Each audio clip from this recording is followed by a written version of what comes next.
조카 하나가 그 예전에 여기 이제 농업기술센터에서 이제 단기 알바를 했었나 봐. 아무래도 이제 농업 쪽에 관련된 그 정보라고 하는 걸 많이 듣다 보면은 그러니까 농업에 종사하는 게 이제 유토피아라고 생각할 수가 있잖아. 그런 분들이 많죠. 농업기술센터에 와서 상담을 하고 농업기술센터에 있는 직원이 만나러 가는 사람은 그나마 잘하는 사람들이잖아. 보는 사람들이 그나마 농사를 좀 짓네라고 하는 사람들을 만나다 보니까 귀농하는 거에 대해서 굉장히 관심이 많더라고. 그러면서 나한테 이제 묻기를 농사 져도 돼요? 이걸 묻더라고. 기술센터 직원들 자체가 농사를 짓고 싶어해요. 그런 거야. 그래서 그게? 더 그런 게 있을 거야. 아마. 그럼 이제 자기네들이 하는 것을 홍보하는 거야? 아마 그 직장생활 하면서 받는 스트레스들을 농사 지면은 그런 게 없지 않겠는가. 그리고 또 형님 말 듣다나 지금 기술센터 많이 오는 사람들은 정말 농사 잘 짓는 분들이 많아요. 일반적인 사람들보다 잘 짓는 분들이 많아. 그러다 보면은 아 농사 돈도 많이 벌 수 있고 여유도 있겠구나, 스트레스도 안 받겠구나라고 생각을 하는 분들이 많아지는 거죠. 그러니까 이제 음지도 봐야 되는데 음지는 안 보고 그쵸. 양지만 보고 판단할 수가 있겠네. 그렇죠. 조카들이 본 사람들이 통계 이제 그런 걸 배우다 보면 이제 모집단이라고 하는 얘기를 하잖아. 그러니까 전체 중에서 샘플을 추출을 해야 되는데, 그러니까 전체에 있는 사람들을 다 표본을 딱 추출해 가지고 해야 정확한 평균값이 나오는데 거기에 오는 사람들은 이제 평균 이상의 사람들만 보다 보니까 착각을 한 거네, 우리 조카들이. 그렇죠. 그럴 가능성이 많습니다. 솔직히. 저도 지금 농사를 짓고 있고 제가 처음에 지었던 면적에 비해서는 상당히 많이 줄였어요. 거의 한 지금 10분의 1 정도 줄인 것 같아. 실제로 농사 짓던 면적에 비해서 10분의 1까지 줄였어요. 근데 이유는 이제 여러 가지 있는데, 저 같은 경우 이제 직거래를 위주로 하고 농사 진 거를 납품이나 직거래 위주로만 하는데,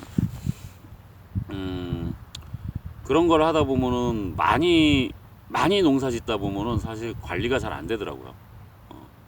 근데 관리를 하려면은 또 이제 그만큼 이제 나라는 사람 외에 나만큼의 어떤 관리를 해줄 분신들이 몇 명이 필요해요. 사실은. 지금 뭐 외국인 노동자분들도 많고 물론 이제 식구들끼리 내려와서 하시는 분들도 많이 있지만, 제 개인적인 생각에서는 그런 이제 시스템들이 구축이 되지 않은 상태에서 면적을 많이 하다 보면 품질이 많이 떨어지더라고요. 그래서 이왕이면 좀 가격대가 좀 내가 일한 거만큼의 어떤 수익을 얻기 위해서는 좀 고품질의 농산물들이 필요한데 고품질이 자꾸 안 될 수가 있어요. 그래서 그런 거는 좀 제가 지향하지 않습니다. 그래서 되도록이면 이제 최대한 이제 농산물 위주로 이제 가는 거니까요. 그래서 혹시라도 누군가 이제 기농을 했을 때 이제 직거래를 많이 물어봐요. 직거래도 물어보고 어떻게 하면 뭐 돈을 버냐도 물어보지만, 지금 한국의 현실은 그렇게 녹록하지 않아요. 농사 짓는다는 게. 일단 첫 번째는 유통업자들한테 가격이 많이 휘둘리잖아 우리가. 지금 제가 배추를 하고 무를 심고 얘네를 이제 로컬 매장에 판다라고 했을 때, 또 인터넷으로 판매를 한다고 했을 때 주변의 가격을 신경을 안 쓸 수가 없더라고요.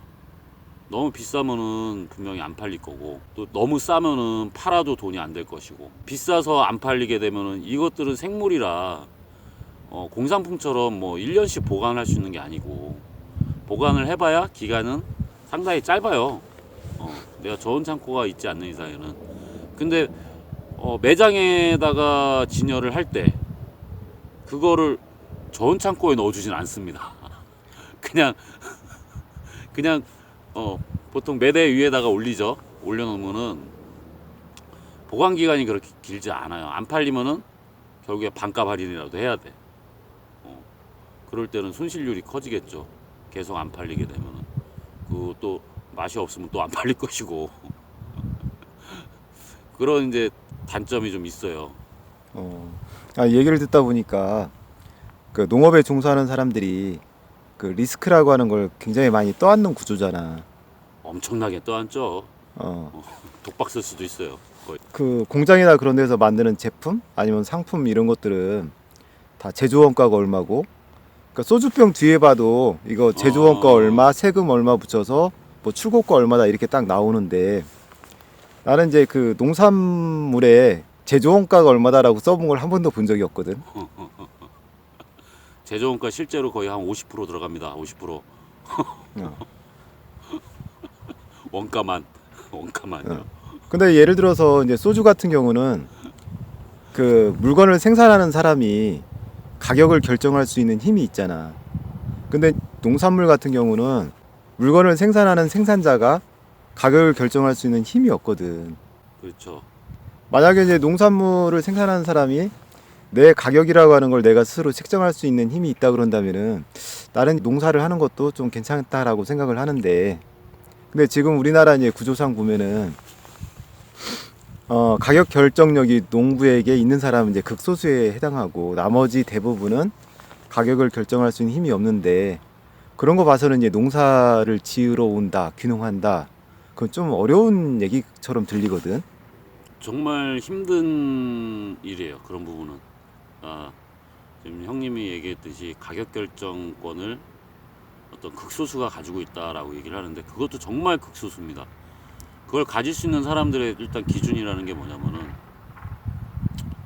직거래 하는 분들이 있는데, 직거래를 한다거나 직거래를 해서 그거를 가격 결정력을 가질 수 있는 사람들도 있어요. 그 다음에 두 번째가 완전히 특수한 작물, 정말 생소하고 시장 자체에서 생소하지만 인기가 있는 품목, 품종.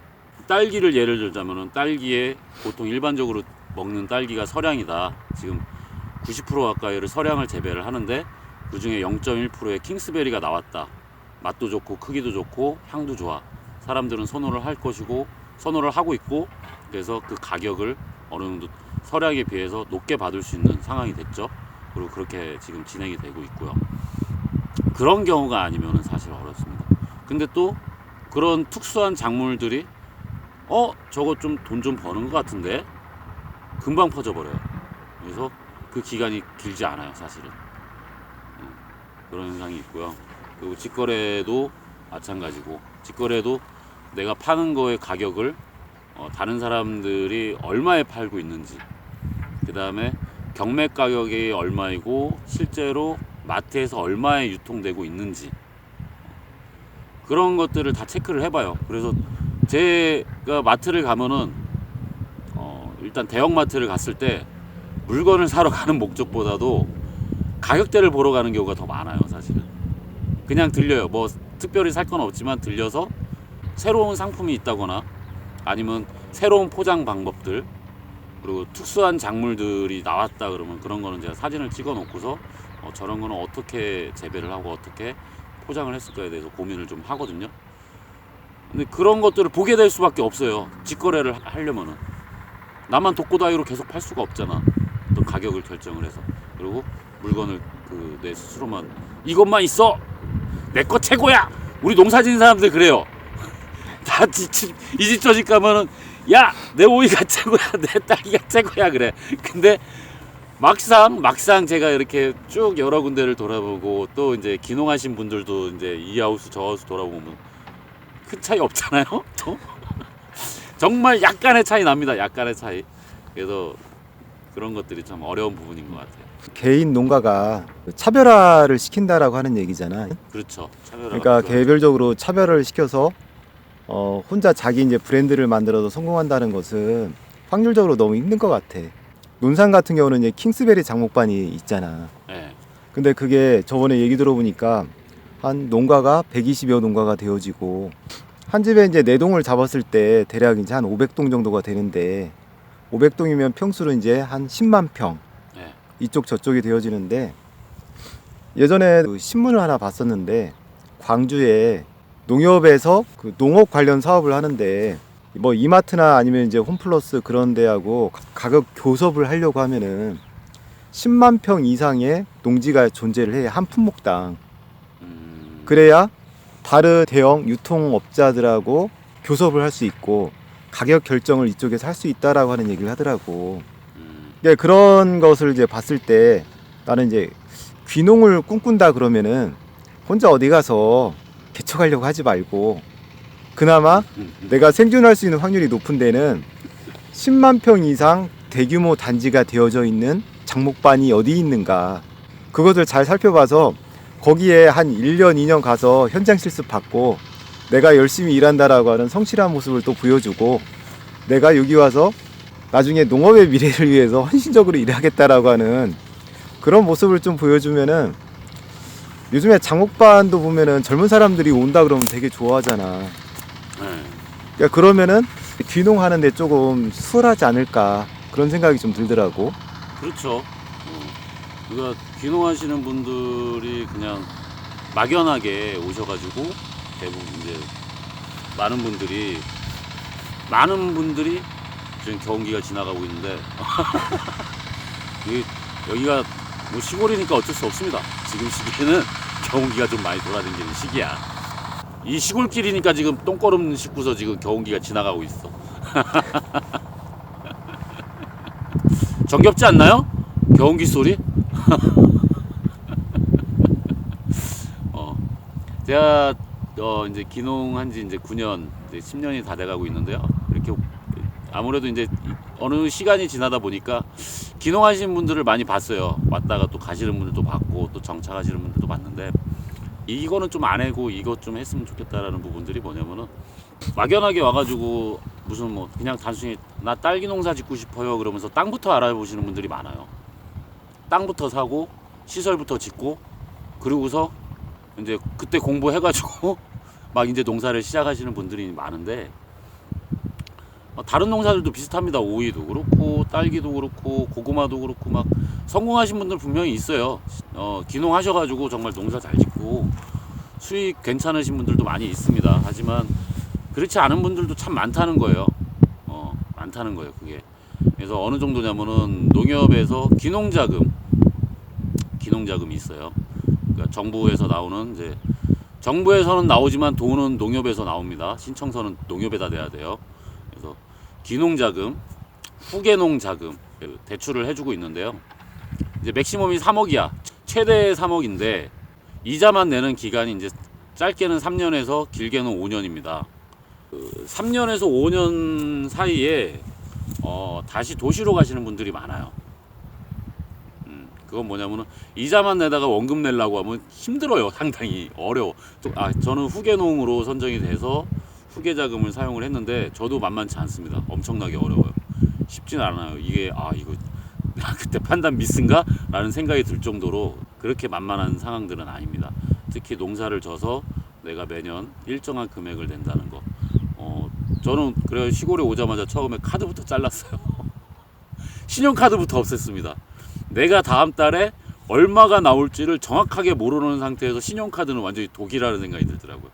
딱 3개월 지나가지고 제가 이제 바로 없애버렸어요. 지금은 지불카드만 지금 가지고서 사용을 하지 절대 신용카드는 지금 사용을 안 해요. 근데 그런 부분들에서 귀농하신 분들이 쉽게 생각하면 안 되는 부분인 것 같아요. 와서 막연하게 누군가가 벌었다. 그럼 나도 벌 수 있을 거야. 저도 꿈에서 막 나 혼자서 막 상추 막 30박스 따는 꿈을 꿨었어. 하지만 현실은 그렇지 않다라는 거. 밤새야 됩니다. 그렇게 따려면.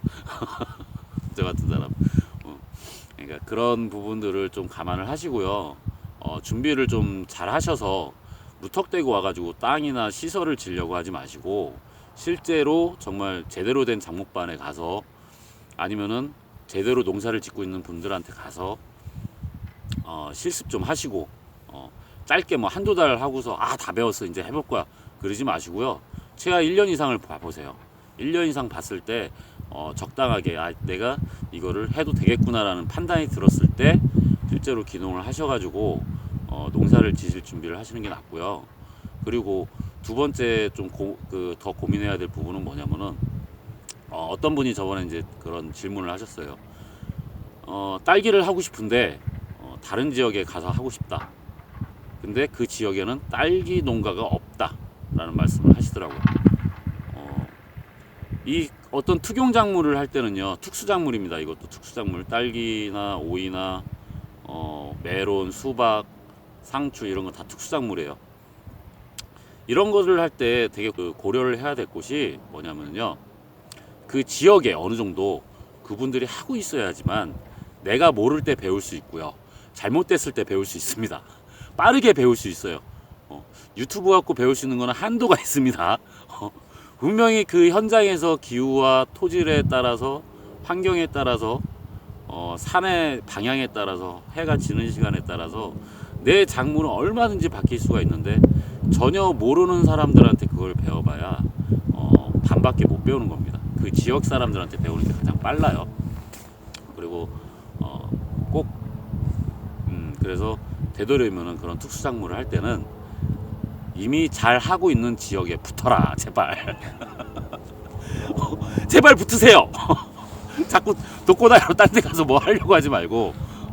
그래, 전략을 묻어가기 전략으로. 그렇지, 묻어가기 전략이 사실은 제일 편해요. 편하고 이렇게, 아니 시골에 오는데 물론 돈을 벌고 싶어 하는 분들도 있을 거고, 편하게 쉬고 싶은 분들도 있고, 기촌을 해서요. 또 이제 정말 귀농을 해서 스트레스 안 받고 싶어 하는 사람들 있을 거예요.